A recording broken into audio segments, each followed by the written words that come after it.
Текелі қаласы номер 1 орта мектептің оқушылары, барлықтарыңызды 25 қазан Республика күнімен шын жүректен құттықтаймыз. Я ученик средней школы номер 1 города Текели. Уважаемые казахстанцы, примите искренние поздравления с национальным праздником, Днем Республики Казахстан. Сегодня с радостью встречаем праздник, являющийся символом единства и дружбы нашего многонационального народа. Поздравляю каждого жителя нашей страны. Желаем счастья, здоровья, мира и благополучия. Мұқағали Мақатаев отан туралы. Мен оның күнінсем, ағынды өзен асқар тау бөлінсем. Мен оның қасиетті түнсем, мен оның құдіретті күйінсем.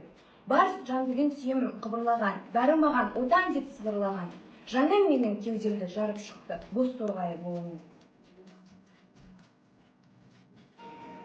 Assalomu alaykum. Men barchangizni 25 oktyabr Respublika kuni bilan tabriklayman.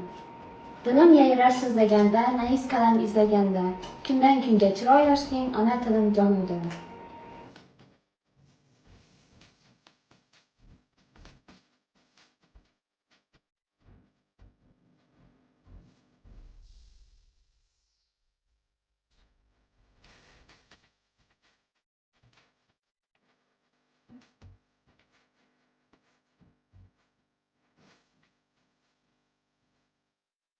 Челленджді 3-ші және 4-ші орта мектепке жолдаймыз.